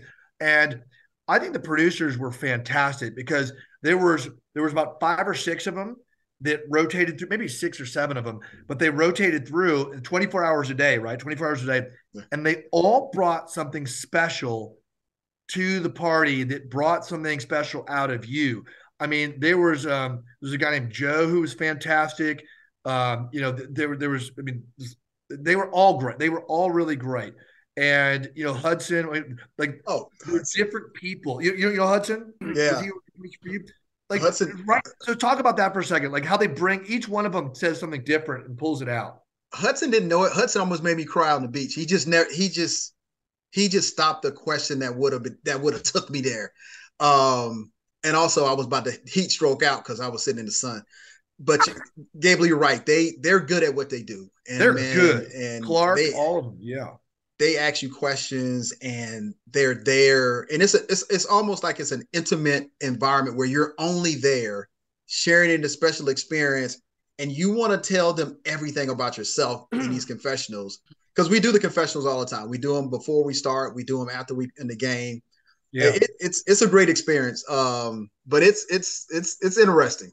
Lots of great behind the scenes takes there. Like, this is what we love to hear as people who want to go on the show. We want to hear these behind the scenes aspects of the game, because it's something that we wouldn't think about. We wouldn't think about every single day, having this very important conversation and getting pulled out of nowhere. I know I would be pissed about it. If I got called, I'd be like, yo, can you give me like 5 more minutes? But being someone in the entertainment industry, no, you are on their time. When they need to get it done, they're going to get it done. I don't know if you guys brought it up in this episode. This is going to be a huge talking point, and they're going to cover it on Survivor Social as well, more than likely tomorrow night. I can go ahead and announce they have a huge guest for Survivor Social tomorrow night. It is Omar. I always say it's Omar. Omar, yeah, I always say it weird, but it's Omar from season 42, I believe, if I got that correctly. So he's going to be joining them tomorrow night. But long story short, what I want to bring up for you guys is Sarah went home tonight, and you guys might have talked about that a little bit. She is now the 4th straight woman to get eliminated in the game of Survivor. There is a lot of talk. For the second season in a row. Thank you for adding that, because last season, I believe it was 5 straight women.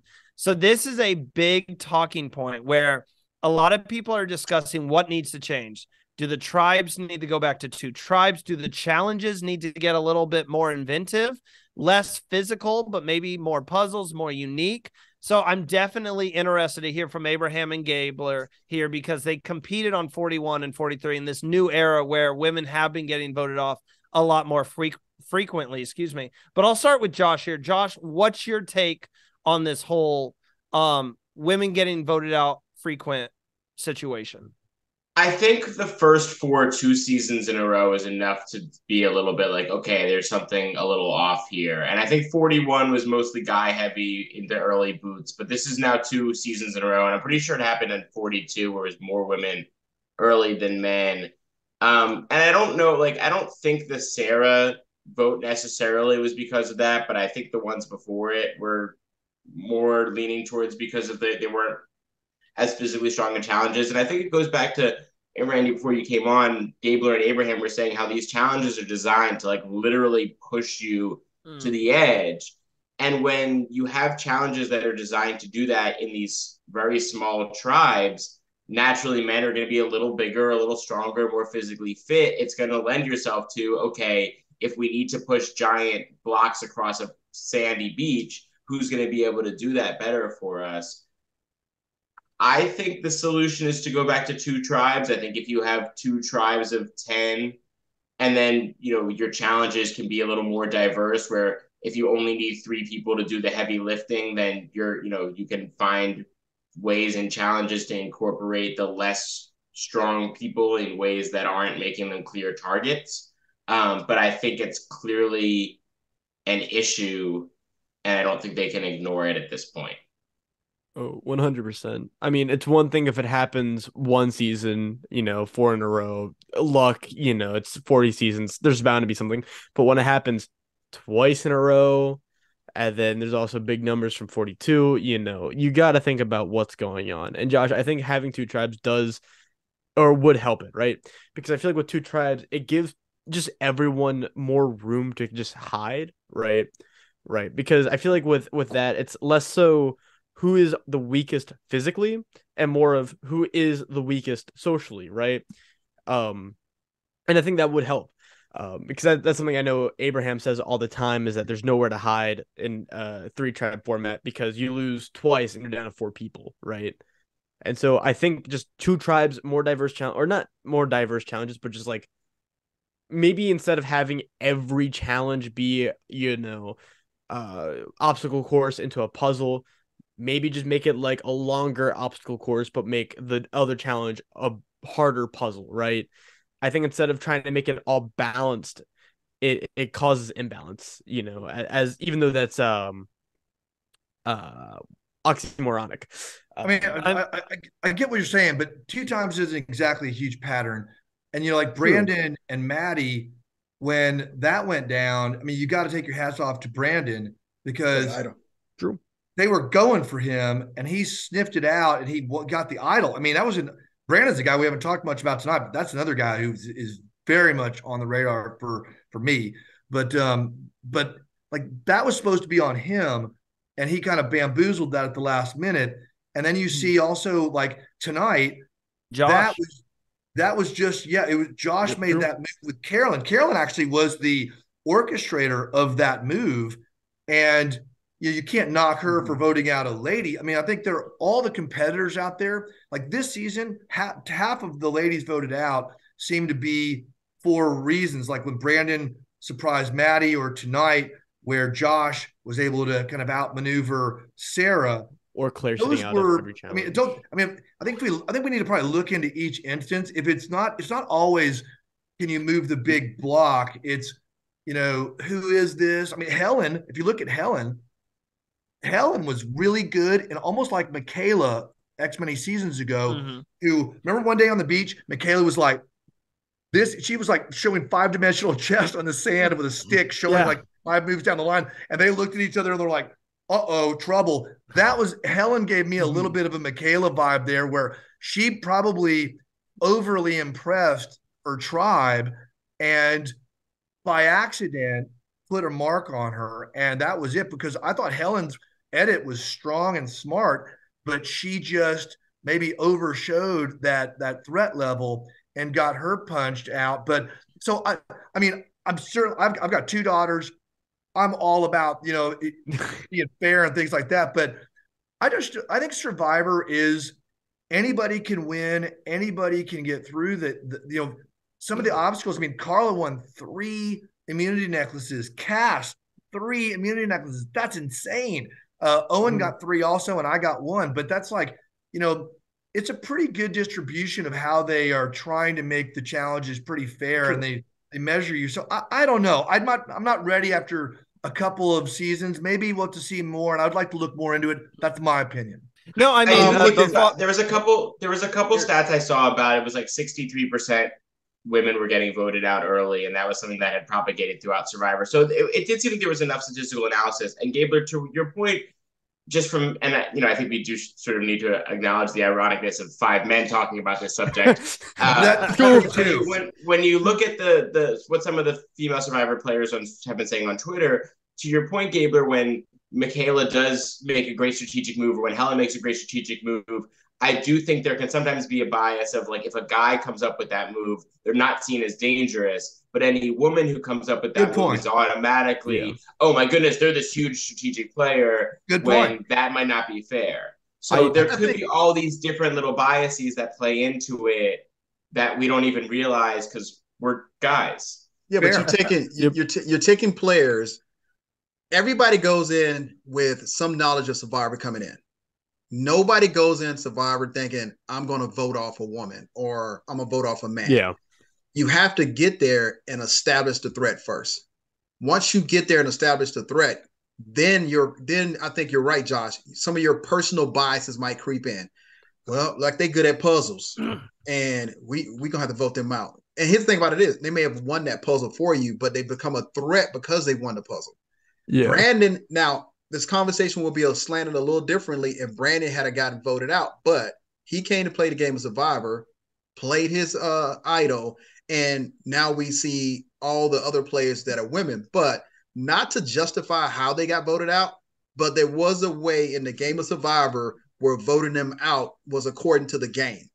Now, that I was going to agree with that. Not to cut you off there, is I thought Gabler, and I don't know if anyone heard Will, but made a great point as well. That is I see why people are frustrated. You watch the game, you see people who are like you. Obviously, like Tegwith, who's on the show, she was very upset when Claire got voted off, and that was the 3rd straight woman to get voted off. I get it. You want to watch people play who are just like you. And if you're watching these women go out there and get voted off one by one, then it starts to creep in your mind. What's the point in going on the show if I'm just going to get out a limb immediately? So I totally get the frustration. My only argument is exactly what Gabler said. And Josh, you made a wonderful point of like, this goes beyond just getting voted out. It goes into how they are perceived based off what they are doing in the game and how men wouldn't be perceived in that exact same way. In terms of just the early vote outs, I do agree with what Gabler and Will alluded to here. With this season in particular, Brandon would have been the first person voted out if he did not play his idol. Claire became a target because she sat out 3 straight immunity challenges and just wasn't even participating in them. And then obviously this latest episode with Sarah, who knows how that would have went down if Josh didn't play his idol. So it probably would have been a 2-2 draw. Would have been tied. So, would have been a tie vote. I would say it's, before you go to your next point, Josh, I would just say in terms of if you were sitting out there and you're like losing hope and there's something hugely wrong, let's just hope it gets better. Let's give them at least another season, because last season there wasn't these big idol plays. It was literally just female, female, female, Geo, female, female. Which, so that was like, okay, what's going on? And it was very tribe strength heavy. But hopefully, I know you guys might have talked about it already. Hopefully, with them introducing some type of swap here, I know it's not what we're accustomed to, but it was some type of swap. Maybe that starts getting in people's minds that, you know, maybe tribe strength isn't the most important thing, because that's what kept leading to this, is like, we're never going to swap. We haven't seen a swap in forever. So the most important thing is getting myself to the merge. How do we get to the merge? We win challenges. And it just, very unfortunately, you're going to look at it. Let's keep the tribe strong. And 9 times out of 10, a female on the tribe is going to be perceived as the weakest player. Well, remember now, Sarah went home and maybe not Jam. Yeah, Jazz, because they voted me out. And I never want to talk about 41 in my vote out. But I got voted out because I was a strong player. True. And I was like, that didn't make any sense, because Xander would have been my thing as a strong player. But here's one thing I will tell everybody that comes out there and play. There's a moment in this whole game that you share something so special with the individuals that are there with you. Very true. That everybody's going to get voted out of Survivor in some form or fashion. You're going to get voted out of the game. But that experience, well, I'm voting you out first. That experience that you share with that tribe, Yasa or whatever your tribe is when you go out there, is invaluable. You may only get to go out there one time, and this could go either way. It's going to always be somebody in the social media realm that's going to composite stats and say they lean this way or that way. But let's look at it individually. You know, we would have voted out Lauren tonight just because she performed poorly in the challenge. And if you play it in slow motion, there's really no way for Lauren to jump further enough out and high enough to grab that ball. There's no way to do it. So she said, hey, I'm going to swim ahead. But that's a reason to vote her out. And there's little things that get you voted out of Survivor. You're looking for the smallest thing to keep you from being voted out. And you're talking about Lauren right there? Yeah. She set them back in the beginning, volunteered, I guess, to do the puzzle at the end. Mm-hmm. And luckily, I mean, her stock went down, right, when she missed that, but her stock went way up when she took the puzzle, and then to the top when they won. So it's kind of like, she was I'm so glad it worked out for her, because I'm a fan of hers, but I was really hoping that she would get a good finish to that. And like they always say on Survivor, never quit, right? Don't quit on Survivor. And she had a very difficult beginning to that, and kind of dug the tribe a hole, but she dug the tribe out. And I think that's what was really cool about her performance tonight. And let's don't forget about. Let's not forget about the twist tonight. It wouldn't have been. They gave them all immunity. They gave them a chance to survive in that tribe swap, which would have automatically put a woman out. That scenario, because it was 2 women and 1 man, automatically we knew that there's a possibility out of that group of 3 that a woman was going home tonight. And it had nothing to do with the fact that she was a woman, because they did a random pick. They picked the people that were going. I will say, I think people like to talk about the players and who they vote for, but I think not enough blame for this also goes on production and editors, right? I'm looking at this graph. I'll send it in our chat later, but it shows the visibility of all the Survivor winners, right, until 41, and it shows that the bottom half of winners who were under edited were all female, and then the top half were all male, right? And it's one thing when we look at seasons and we see, oh, the first four people were voted out were women, and because that can be chalked up to like circumstance, right? Like this season, we had a player who got idled out with one vote, someone who got twist screwed. But like when we see this, it makes it hard to like just say, oh, nothing's going on. But that again, that's not something to where it's not like we're placing blame on individuals in the game, right? Because everything happens in circumstance. But I think that's something that y'all should talk about in the Survivor Social, because it's a very interesting, and it kind of shows how visible winners are. So before we wrap up here, first off, I cut Josh off. I'm sorry, Josh. Josh has. No. All I was gonna say, I just was also gonna wrap up this discussion. I think it's one of those things that like it's just sort of worth being aware of, and just sort of staying on. Like I just am listening to all the women who have played Survivor who are now really upset about this, and so I just, I think we shouldn't dismiss it. And I think it's easy enough to explain away a lot of these individual decisions, but ultimately the percentage of women that get voted off early is the percentage. So, it's like there's some reason for it, whether that's because of the game itself or the implicit biases that people come into the game with. And it's just good to be aware of some of those biases. And I just think that's good to. And I agree with Josh 100%, but there is going to be a gap between the 40s, 41 and going, because we're truly a different game. And as you go back in Survivor, you also go back in some of our cultural norms.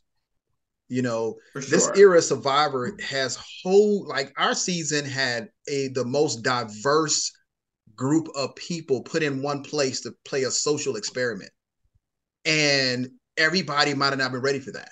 I mean, we got some people that I've never met until I met them on Survivor, their stories, how they were raised. Yeah, so there's a lot of nuances that you bring to the game of Survivor. I don't want to discredit the fact that there's a women heavy vote out. No, I'm not saying that. What I am saying is this is moving towards being very different, and it's a game. It's a reality show, and people are going to get voted out, unfortunately. To wrap this all up, I will say, we are aware that we are 5 men talking here about something. I'm not a man. I'm still a boy.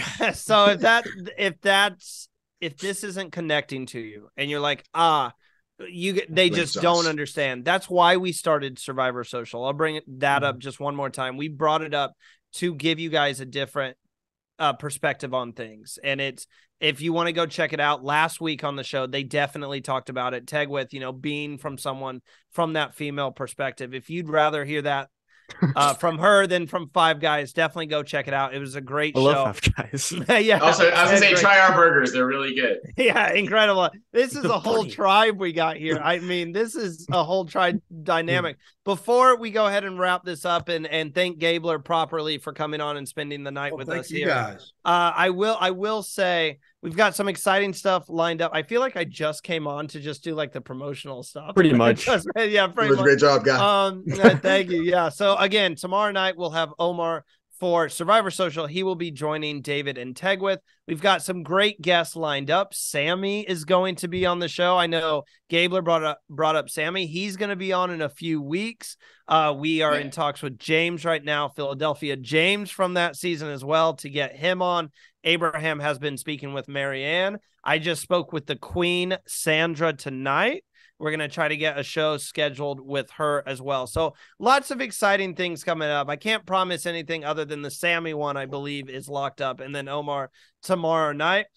In terms of Australian Survivor, we will be doing our exit interviews with at least the winner. I got the email. We will be at least interviewing the winner of Survivor Australia. So make sure to hit that notification bell below so you know when that goes up on the channel. We will also do our last finale breakdown next week. A few more things with that. You can check out our week 8 breakdown. That's available now on YouTube. And on Friday, we're going to start a new tradition for Survivor Now. We're going to bring back a Survivor tradition that they decided to get rid of. We are going to do the rites of passage. We're going to do it for Survivor Australia, Heroes versus Villains, where we're going to go through and pay respect to all 20 people who have been voted out of the game. And then we will do it again at the end of Survivor 44. We will go back through before the finale and pay our respects to those who played the game and look back at their season. So lots of exciting things. So don't forget to follow us on Instagram at Survivor Now Podcast or on Twitter at Survivor Now Pod. If you're listening on Spotify, follow the podcast. Make sure to leave us a rating. We really do appreciate it. And then if you're viewing this on YouTube, hit that like button, subscribe to the channel. I think I did that in like 2 minutes. So good job. Gabler, I am so happy that I made it home in time to say hello to you and to meet you. It was a hard decision for me to go to this viewing party or get the opportunity to speak with you. So I was very excited. It's great. It was great to be here. A huge fan of the show and of obviously Survivor. And Abraham, awesome meeting you. Hey, look, it's good meeting you, guy. I mean, you have so fun, if you have an open invitation, if you ever want to come on, hit us up. You have our information. Hit us up and say, I got to talk about something. And we would always love to have you back on, man. Hey, Gabler. You bet. I appreciate it. Thanks, Josh, Will, everybody. I appreciate you guys. Gabler, I do have. Thank you. Eric, let me. Hold on. So, Gabler, I would like to give a shout out to Will and Randy. Randy is how I actually got into podcasting. That young man right there, he puts the work in.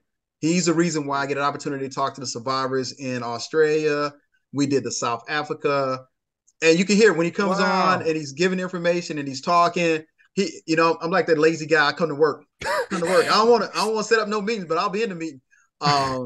Will is a young man. Will is still in high school, his last year, and good for you, man. He comes in. He's a wealth of knowledge when it comes to the game of Survivor, and he gets to meet the people that play Survivor. You're a winner of the game of Survivor, and Will is here with us. Now, I can't leave out Josh. Meeting Josh, I mean, Josh is a great guy. He comes onto the show and adds a whole new depth to the show, and pushes the show to be better. His background, his skill sets.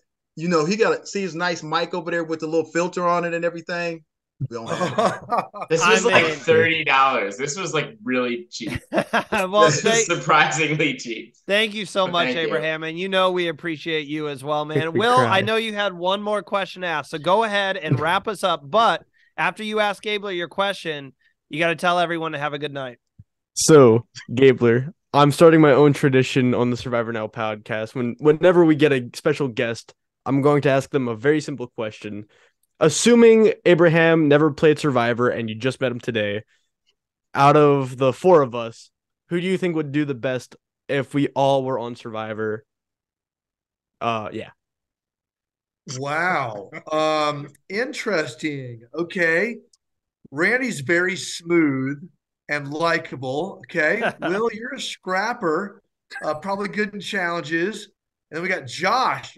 Josh is like Owen. I could, Owen just calmed me down, centered me a lot. I could see that too. So all 3 of you have some pretty good social games coming in here. And, I'm watching. I don't know who's going to pull it out. I want a name. That's fair right there. But Gabler, would you ever play again? I did want to throw that out there. That's usually how we wrap up these shows when we talk to someone. Would we see you out there and playing again, or have you proved all you wanted to prove? It was an amazing experience. Life is short. Life is now. You got to live it. And, if they called me up again, if they called Abraham, I bet you'd see me and him on the beach together. I can see that alliance. Well, thank you everyone for tuning in. Thanks again to Gabler for coming on and chatting with us tonight. I know I was only here for a short time, but I was definitely here for a great time. And we will see you guys next week.